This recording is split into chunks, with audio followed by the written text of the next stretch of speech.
आता एक मोठी बातमी समोर येते। राष्ट्रवादी शरदचंद्र पवार पक्षाची ट्विटरवरून अजित पवारांवर टीका करण्यात आली। जीएसटी परिषदेतील गैरहजेरीवरून हल्लाबोल करण्यात आलाय। अर्थमंत्री ना दिल्लीला जातात ना महाराष्ट्राच्या वाट्याचे पैसे मागतात। अजित पवारांच्या कारभारावर राष्ट्रवादी शरदचंद्र पवार पक्षाकडून प्रश्नचिन्ह उपस्थित करण्यात आलाय।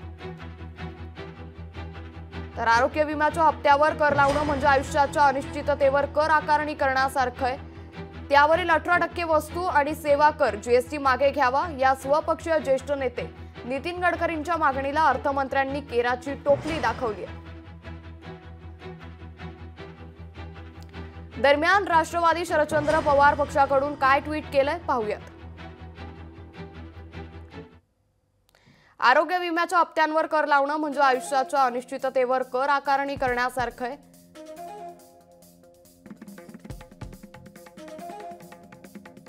त्यावरील 18% जीएसटी मागे घ्यावा या स्वपक्षीय ज्येष्ठ नेते नितीन गडकरींच्या मागणीला अर्थमंत्र्यांनी केराची टोपली दाखवली।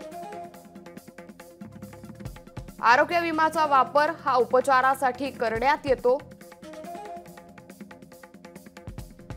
सामान्य लोकांना याच विम्याचा आधार असून त्यावरही कर आकारणी करावी हा केंद्राचा निर्णय जनता विरोधी आहे।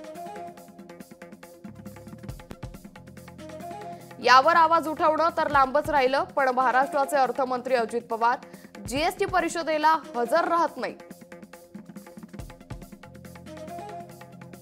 आणि केंद्राकडून थकीत असणारा हजारो कोटी जीएसटी परतावा महाराष्ट्राला मिळावा याची मागणीही करत नाही, अशी टीका आता राष्ट्रवादी शरदचंद्र पवार पक्षानं अजित पवारांवर केली आहे।